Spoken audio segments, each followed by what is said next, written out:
Hi everyone, Alan from Newlands Nursery. Welcome to today's 5-Minute Friday, and today we're showing you how to take your geraniums through the winter. And I say like that because these are pelargoniums. We're well aware they're pelargoniums. In the UK we tend to know them as geraniums. Strictly speaking, that's not true, but we refer to them as geraniums because that's what everyone knows them as. So you're right, they are pelargoniums, but with that aside, you can take these through the winter. So they're perennial plants. They're never going to be the easiest plant to take through the winter, but many people have success doing it, and it's well worth trying because you put all this care and attention, all this love and care into actually growing them to this stage, and you love the variety, so you want to ideally grow it next year. So we're going to show you the best way you can cut these back in order to grow them through the winter and into next spring and summer. I would have said probably 50% of the people get success with it, but the weather's going to play the part. It's not going to be necessarily down to you. If we get a very cold winter, it's going to be hard, like we did last year, for example. So for the best results, we need to cut the plant back. So as you can see, we've left this plant for the flowers to go off. We haven't deadheaded it, and you're still going to get flowers coming. They will flower for a remarkable length of time, but I wanted to show you how to do it. So if we come close here, we cut them back quite hard. Okay, so if we see here, got leaves here, I'm going to cut the stem just like that. Okay, so we take quite a lot off and we work our way round the plant and actually take it nice and far back. This really does make all the difference and helps you take it through the winter.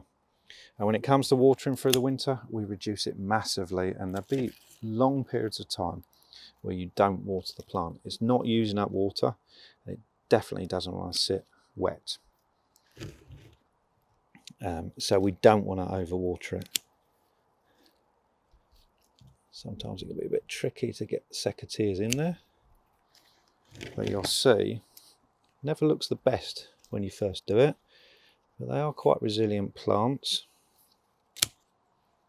So that's what you're left with. I would also go and take off any of the dead leaves. You're always going to get, especially the bigger plants, you're going to get dead leaves in the middle you couldn't get to when it was a bigger plant. And that's what we're left with. Doesn't look the prettiest, but it does help the plant go through the winter. So it is well worth doing.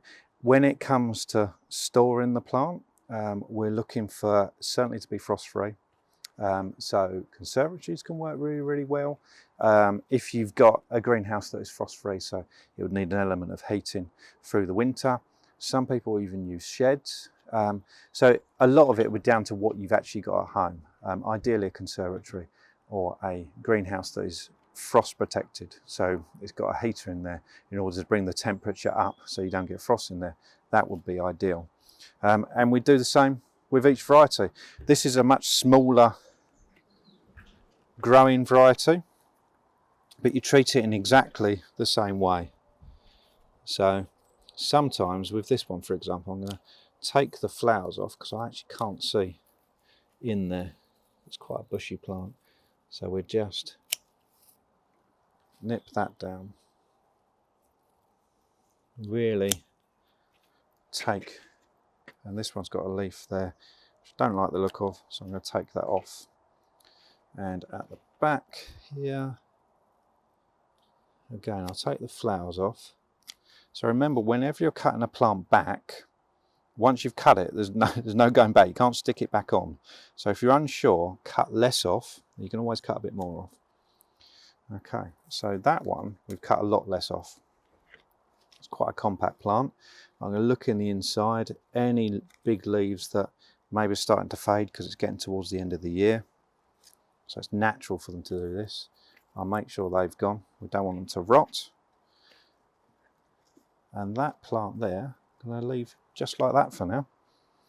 Okay, so that one looks a lot nicer. None of them look great that when you do this, but it looks a lot nicer. But if you have got a special geranium or pelargonium that maybe was gifted to you, that you want to keep, you particularly love the flower, this is definitely something well worth doing. And if you've got any questions about taking them through the winter at all, or any of our 5 Minute Friday videos, then get in contact. See you soon.